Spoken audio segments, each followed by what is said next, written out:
Welcome to What a Word is Worth, a space for creative minds to speak about viable ways to heal the world through writing and other inventive mediums.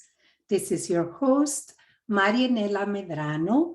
I am the founder of Palabra Training Center, where words are giving us medicine. And my guest today is someone with whom I feel I share many affinities. Our path crossed in quite a few places. Gregg Westwood, a former professional dancer, actor, and massage therapist who honors the wisdom of the body and the healing power of creative expressions. He is the founder of Depth Integration and many other awesome projects. So welcome, Gregg. Thank you, Marianela. It's so wonderful to be here with you. Yes. So as you know, Gregg, this podcast showcases work that is delivered through words and other inventive mediums. Your life journey, as I just said, embodies so many creative angles. You have done acting, massage therapy, and other ways to honor the wisdom of the body and to use creativity as the healing power. The other thing that you do that I appreciate is your recognition of ancient wisdom as part and parcel of modern healing. So how did you tell us, how did you get to these marvelous crossroads? Well, when I was in New York City as a professional dancer and actor, I was introduced to breathwork by my massage therapist at the time. And breathwork, of course, has been around with ancient Indian, East Indian practices for thousands of years, as well as Chinese and other cultures, of course. And the beauty I found with breathwork is that it took me to an expanded state of awareness and consciousness after I released whatever was there in the way. And I began to see the world in a different place. I began to see it with fresh eyes, with love and compassion. And I wanted to do that more and more. And so when I went to massage school in Northern California, there was actually a Native American church that was close to the school and connected with a lot of the participants. And that's where I experienced the sweat lodge as well. And so those breathwork and the sweat lodge are really my two most powerful influences in my life, I believe. In the sweat lodge is a similar experience where you surrender, in breathwork, you surrender to the breath. In the sweat lodge, you surrender to the heat and you surrender to your prayer. And the heat dissolves what is in the way of you living in your true essence, your spirit. And both of those practices are the ancient practices that influence me the most and are dear to my heart. And that you then have been able to incorporate them into everything that you're doing, including when you have conversations with other people. But as you incorporate it in the day-to-day, in your practice, in your offerings, not as a massage therapist anymore, but as a coach, right? That's right. And so, for instance, if I shared just a brief summary of what I would do in a retreat that I hosted, we would start with a ceremony. I think ceremony is very important to me through especially the Native American ways, and most indigenous culture ways have ceremonies. So you start with this ceremony to really get in touch with what you're wanting to let go of in this experience. And then that's maybe the first night. And then the next day we do breath work. Mm-hmm. So that takes you to your unconscious, takes you beyond what your intentions are to what maybe is in the way of you attaining the health or the expansion that you want. And then usually we do I like to do shamanic journeys with movement, so that the movement then integrates the deep dream state where you get other unconscious information in your healing process. And then in that evening we do art, so and poetry and whatever medium speaks to the person. And then that next day we share that with the group in a I don't want to say performance way, but it's in a sharing, and then you are witnessed by each person. You're not only touching each person by your sharing of your unique expression of your healing during that weekend, but you're touching each person, but you're also being witnessed, which is a really, really powerful step in the healing process. And I think that's where you and I have so much commonality in that, to share someone's voice through poetry or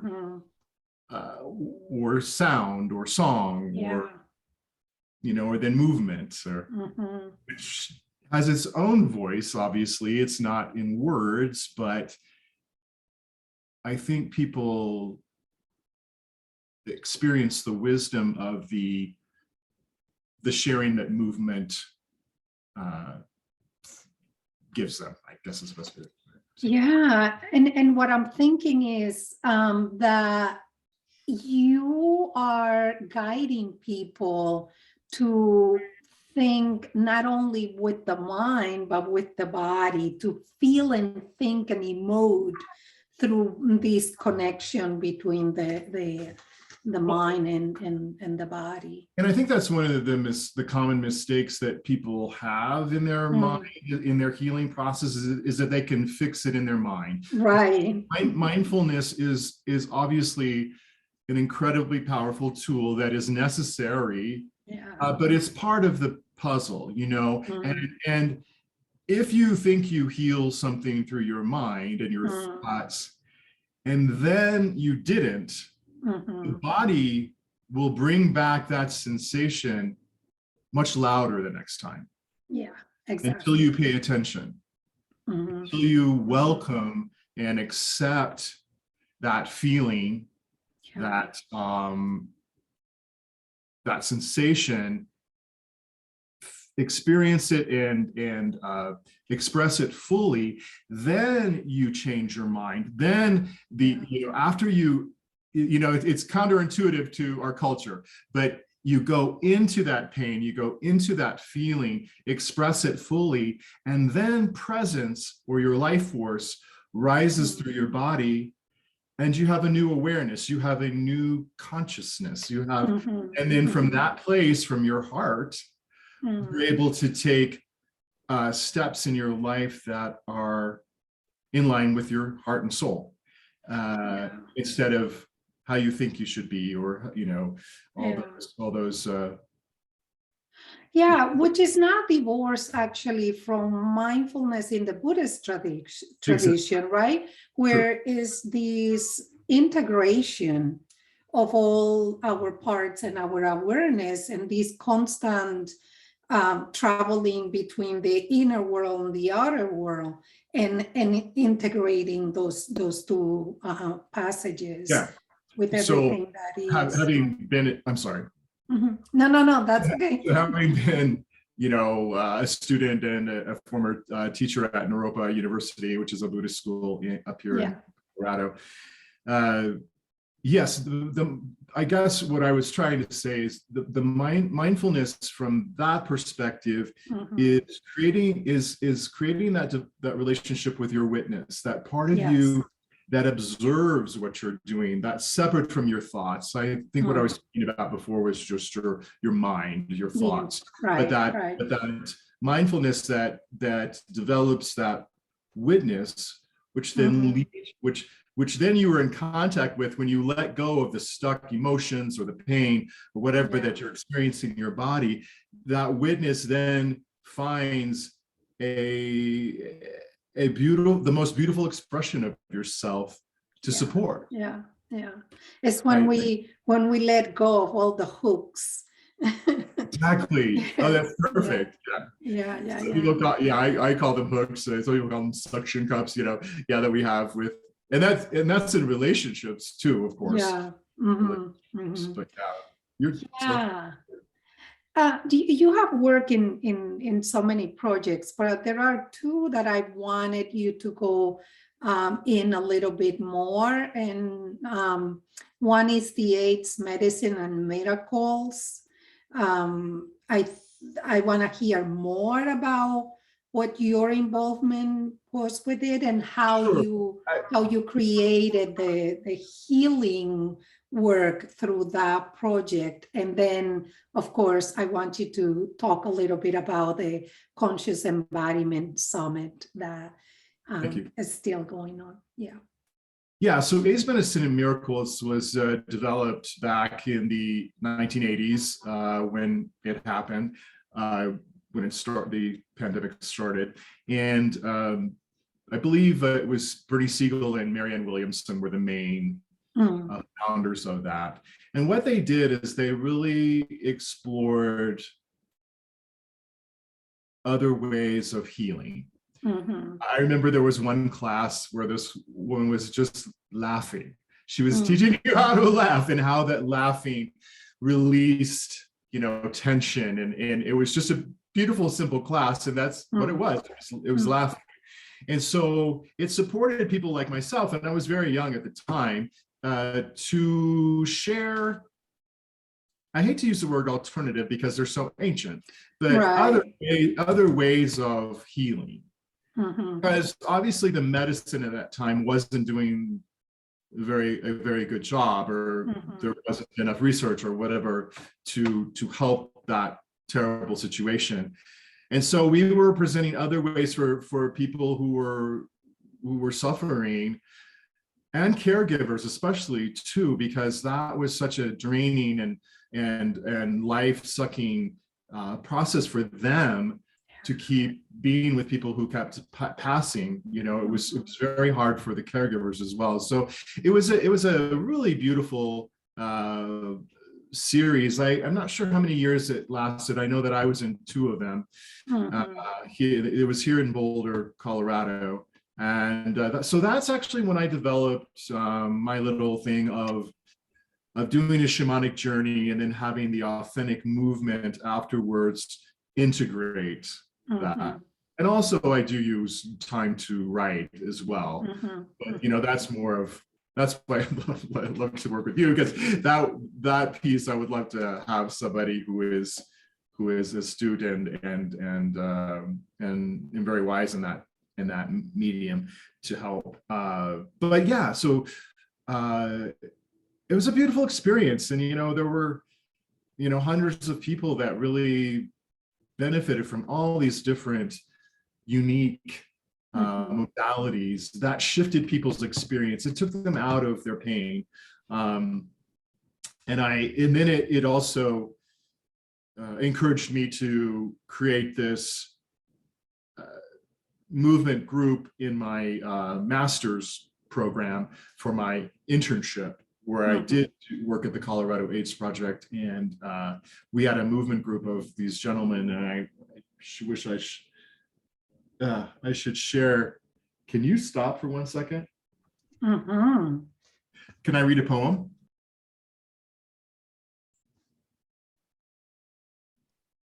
So as I was saying, when I created this shamanic journey experience that where authentic movement then integrated the experience, it really I decided to take that into my master's degree internship at the Colorado AIDS Project. So we had this group of, I think there were 3 or 4 guys that each time we met, we did some kind of a movement or experience, some writing, some creative expression to help them.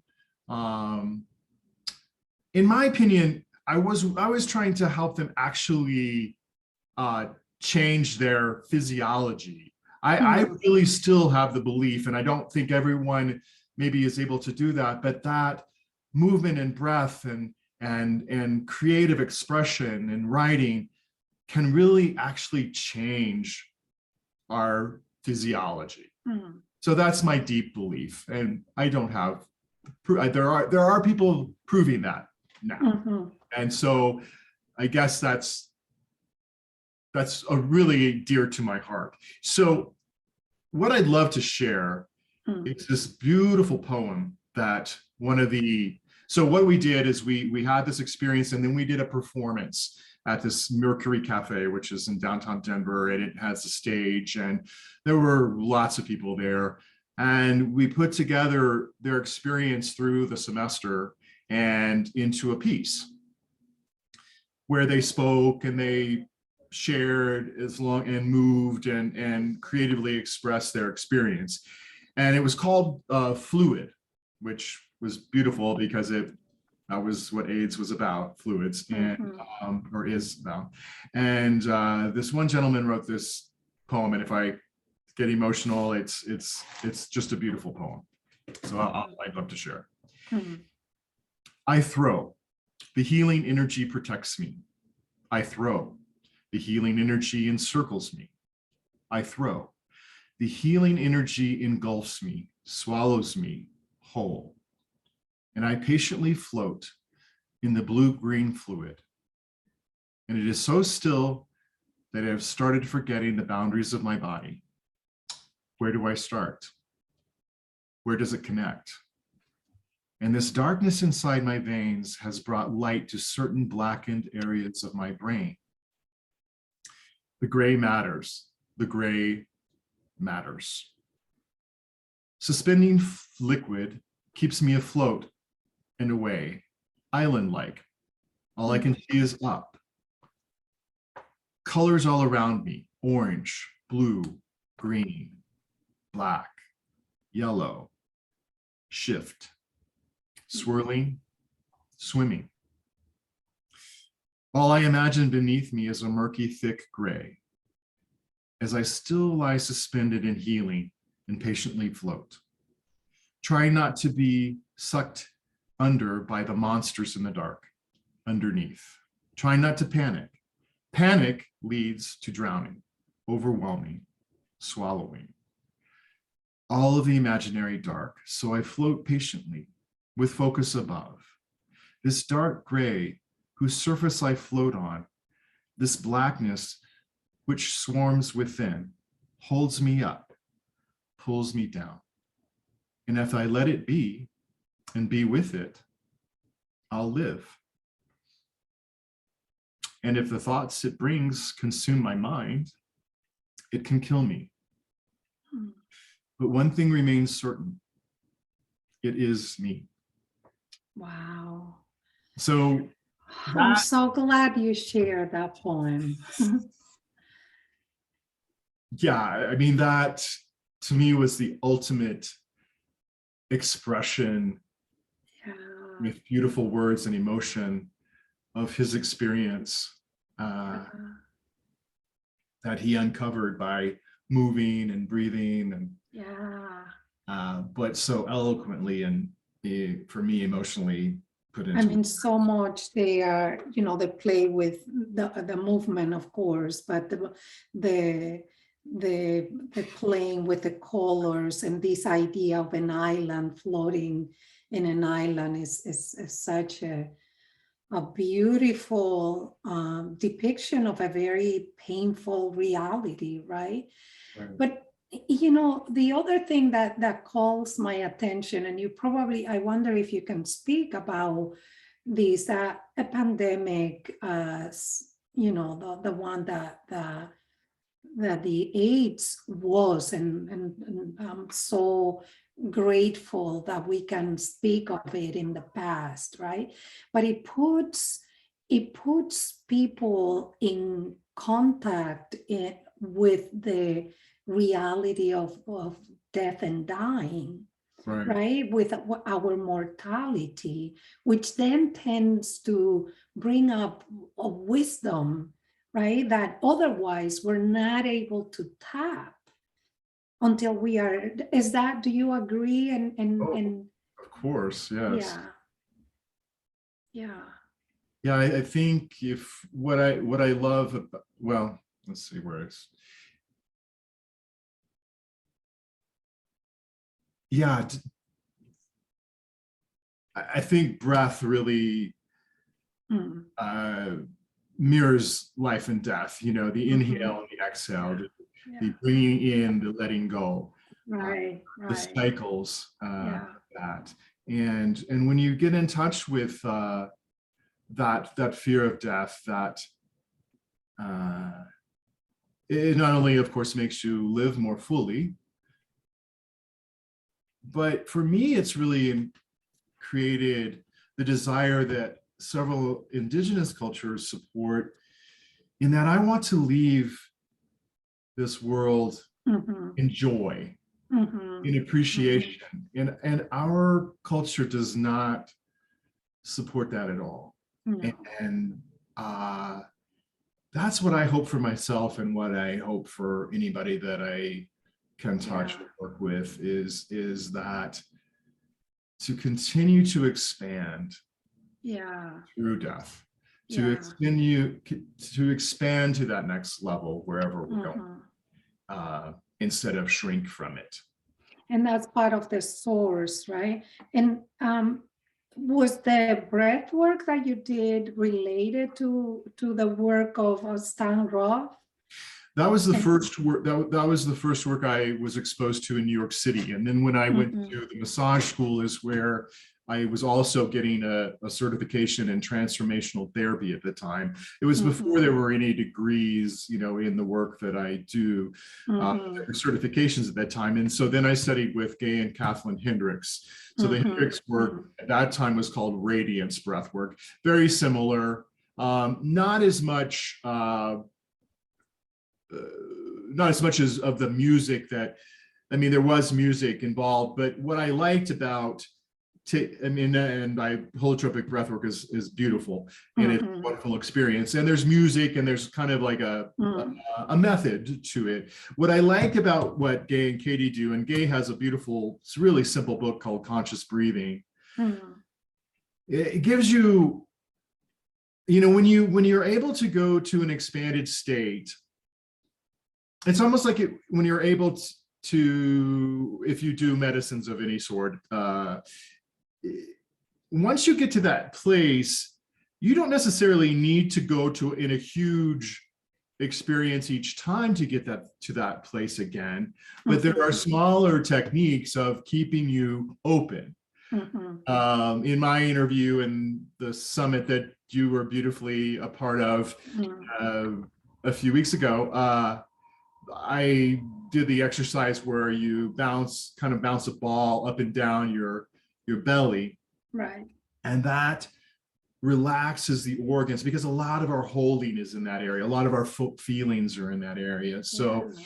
so what I love about Gay and Katie's work is there are these simple techniques you can do every day to keep you open, to keep you expanded instead of contracted. Now, it's a natural flow to go from expansion to contraction. But we want to find really creative ways of getting unstuck.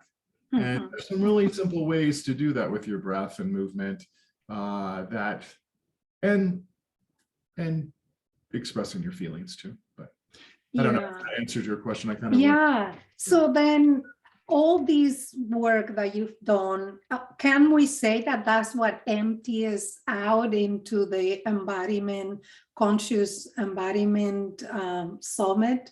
Is that what kind of gave you that vision? Can you tell us more about how you came up with that vision, that beautiful, what you're doing of gathering healers.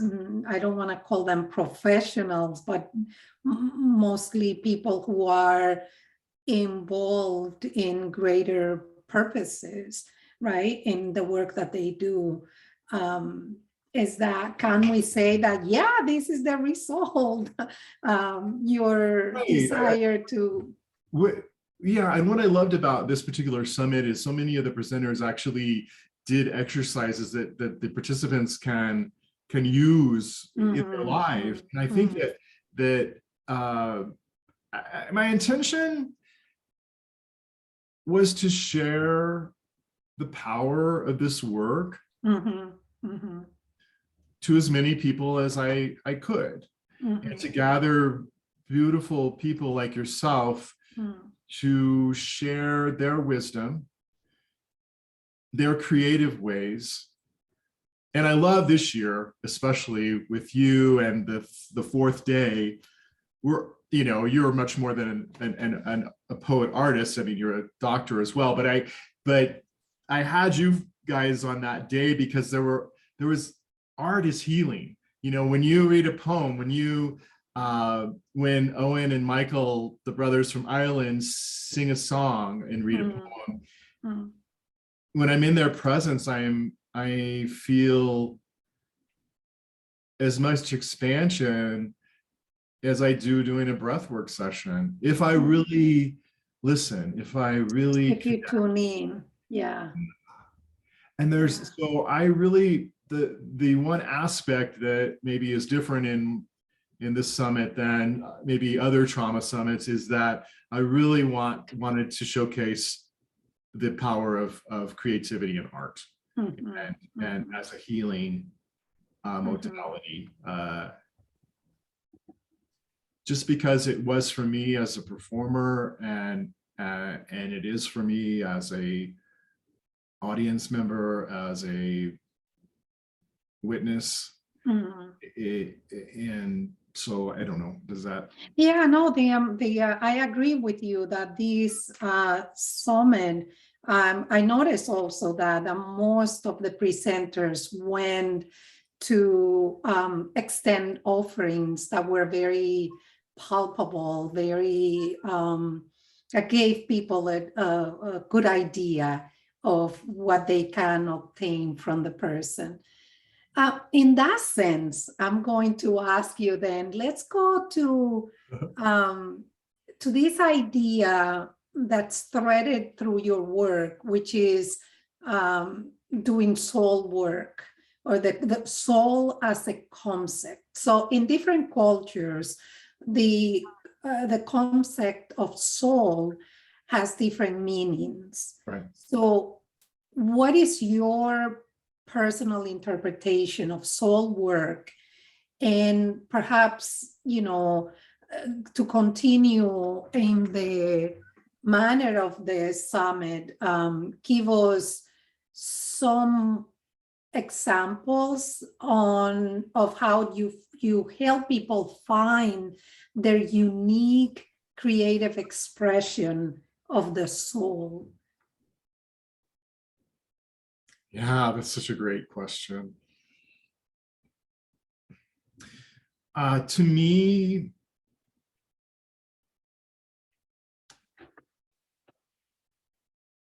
our soul is part of the life force energy that is everywhere on the planet. And when we allow it to move through us fully, I say from here, it's also from here. It comes everywhere. A lot of people want it to come from the top, but it definitely comes through the earth a lot. Yeah. And that when it comes through this particular body and this particular mind, it has a different expression. Yeah. Because of your life experience, because of your talents, because of your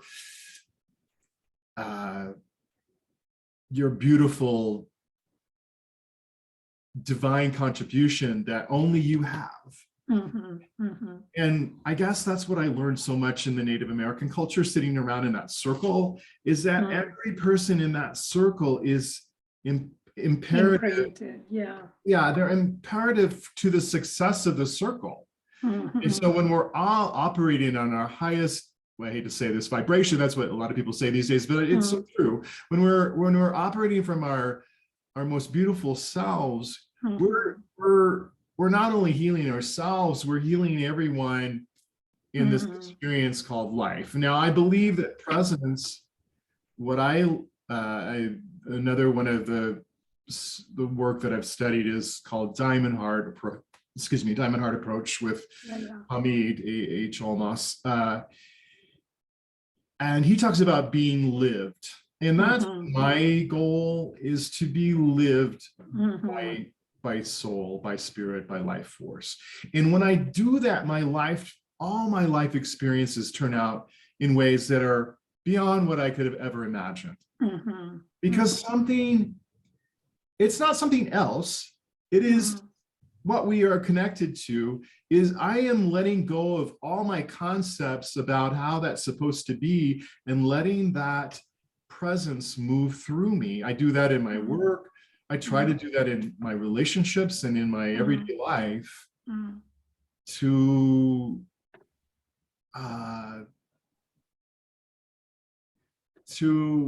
manifest my most beautiful expression of who I am on this planet, and to love and support that in everyone I meet. And so I hope that answers most of your question about how I look at soul. But I look at soul as, are we saying, let me see if I'm getting this right. Are we saying that soul and source and self with capital S are all the same? gosh, that's another great question too, because I think in order to connect with self, you have to have source. But I think self, and I'm saying this without thinking about it, but I think self is what I was trying to say, your beautiful expression of source. When you allow source to move through you fully and freely. So when we express feelings that we consider to be challenging or hard, or like anger or rage or fear or anxiety, and we express them fully, then a space opens up in our body where presence fills that up. And then that's the integration piece of my work, is to really support everyone in integrating that presence into your body, into your conscious awareness and actions going forward as you leave the session or the retreat or whatever,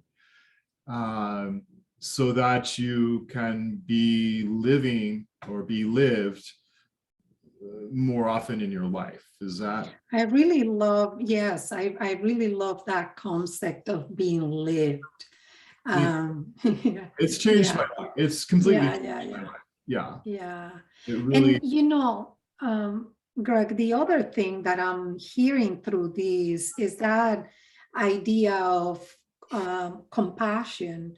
That when you approach it from the vantage point that you are just saying, then there is place for compassion, then there is place for all the parts that shape us to be integrated, right? Because go ahead. No, when I was speaking with Tamar, one of your teachers, Jay Tamar, we had a really wonderful conversation, and she actually did Diamond Heart for a long time as well. We had a really beautiful conversation about that, and we both really connected with what I'm working on myself right now these days so much, is welcoming, especially my anxiety. I think that part of me, I've always, because I'm such a caretaker, I think at my core, that has always been really hard for me to acknowledge and accept. And therefore, there's always this little kind of like tingling in my solar plexus that what's that about, and this has just been really over the last few months, being able to welcome and accept that part of myself has just been life-changing. It's just, I've just felt so in my heart. and so much Yeah. more in my heart than I ever have in my life. Right. And that's the way I want to live. Yeah. I want to be, I want all my actions and Yeah.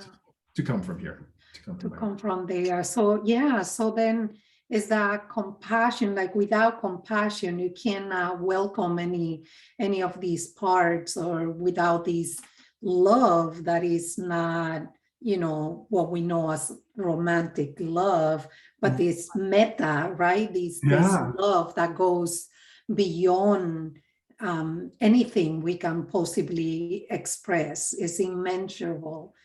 Yeah. And I love how it really seems to be entering all of our awareness right now. I mean, Mhm, wonderful mhm, Gabor Mate is saying that with his compassionate inquiry as mhm. well. It's really starting to be acknowledged as the most, As the the only way. way. Yeah, Yeah, right. yeah, As the or way. one of the ways.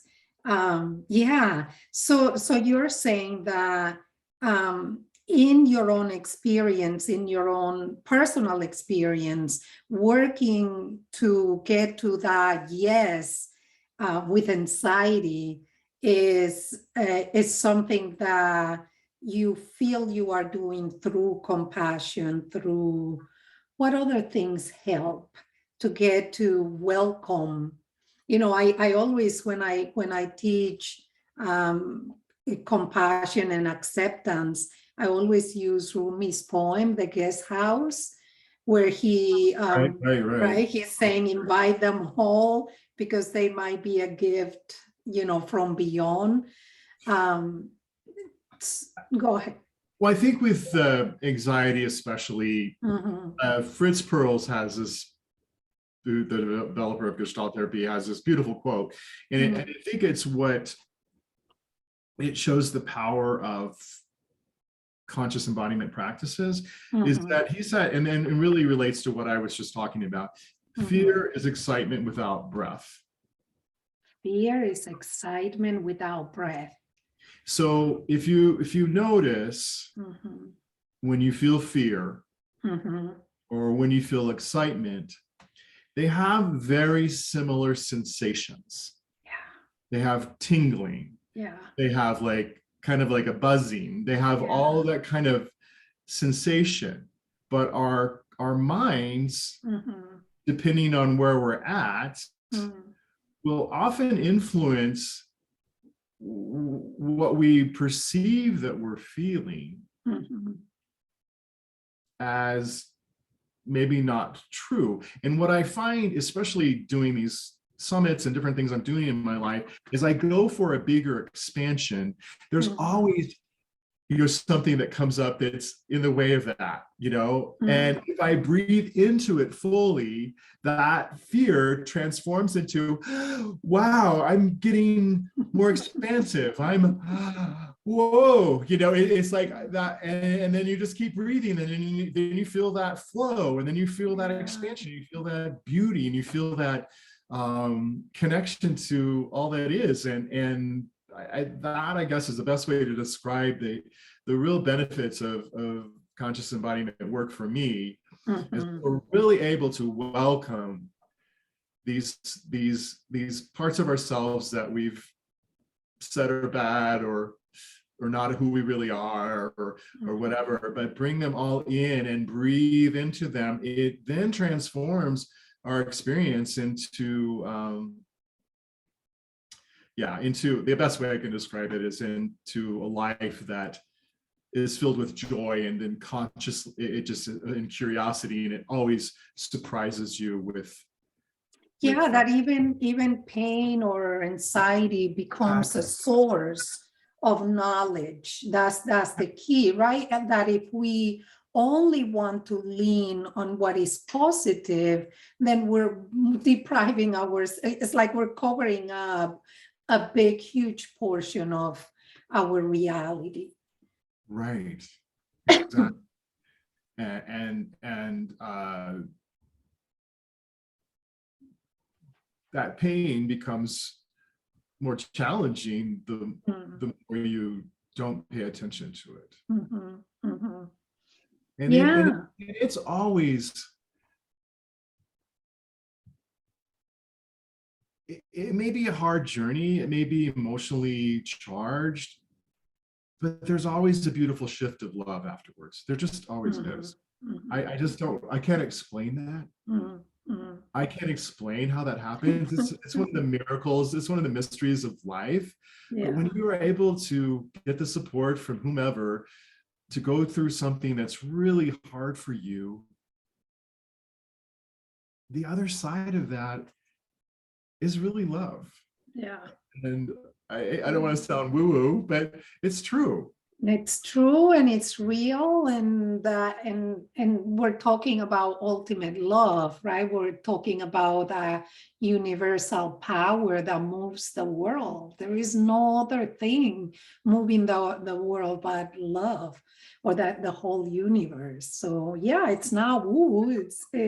It's very, I mean, science is showing that to us. But Yeah.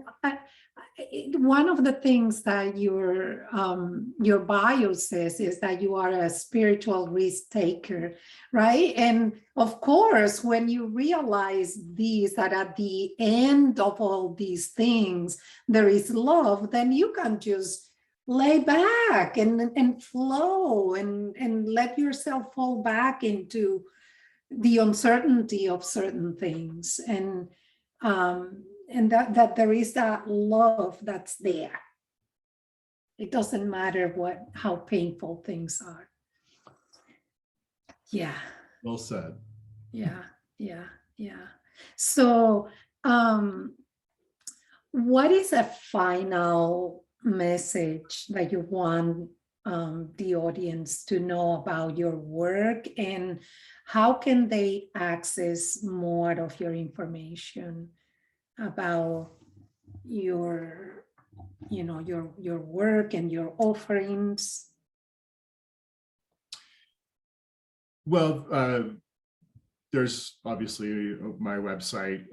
Depth Integration is where people can learn more about what I'm doing in the moment.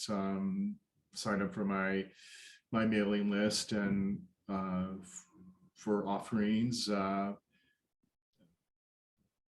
I look forward to this year in collaborating with people, Mhm. and I think that will be a beautiful experience, because I think the different modalities, like working with you, would be so beautiful, because Mm. there's just so much benefit from different ways, like you were Yeah. speaking before, and there's not one way. Mhm. Um, there's so many beautiful creative practices that can help people grow and expand. And so my work, the reason I chose the word depth is that's really the only thing that matters to me in this life, is to be in the deepest version of myself, the most authentic Mhm. version of me. I'm not one for small talk, but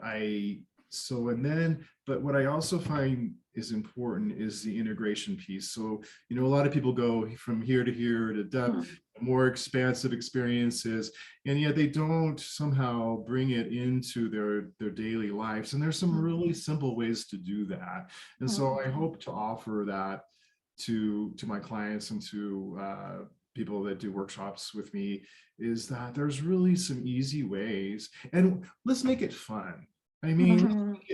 Mhm. let's make it the conscious embodiment tools that you want to wake up to and do every day. Beautiful. Let's do that. Yeah. Let's make it Yeah. something that you want to do, not something that's Mhm. an effort. Let's Mhm. try to get Mhm. ease. And you're talking to somebody who ease is I'm funny. Ease has been really good for really easy for a part of me, and really challenging for another part. And so, Yeah. but that's where you connect with love. That's where you connect with Yeah. spirit, is when you slow down. Slow down is Mhm. what almost everybody in the summit said. Slow down. You have to Mhm. slow down to Mhm. connect with yourself, to hear the wisdom of your body, to hear that inner teacher, to develop that witness that can witness and can guide you in the most beneficial ways in your life. And so we want to slow down. We want to have the courage to feel and express completely, so that there's a release, so that then that flow re-enters. So that's, and then find ways to sustain it. How do we, how do we return back to it when we feel stuck? And I think, I mean, you're drawing from the Perennial Wisdom, right? And Perennial Wisdom tells us that there are very simple things that are sustainable, things such as breathe, slow down, look, take in, let others in. Don't envision yourself as these individual, floating in your own world, but that you are part of a cosmic reality, right? So those simple things are the ones that you're offering to people, and that I will say they're very sustainable. They're self-sustaining. And be grateful. Be grateful. We've really lost that. Yes. From other cultures. Gratitude. Yes. Yeah. And that's what I'm saying right now. Thank you for being the beautiful person you are. You are such a gift. I've been talking to, other people who had been in conversation with you through the summit, and we are all saying the same thing. You're a beautiful, loving person. So thank you, Gregg. And I look forward to another conversation like this. Oh, me too. Thank you so much for inviting me. Sure. So thank you for listening to What a Word is Worth. You can access today's interview at Anchor, YouTube, and other platforms. And if you are interested, if you like what you hear today, just leave us a review. We're really paying attention, and we will do changes based on your suggestions. I am with you in love and compassion, always, always, always.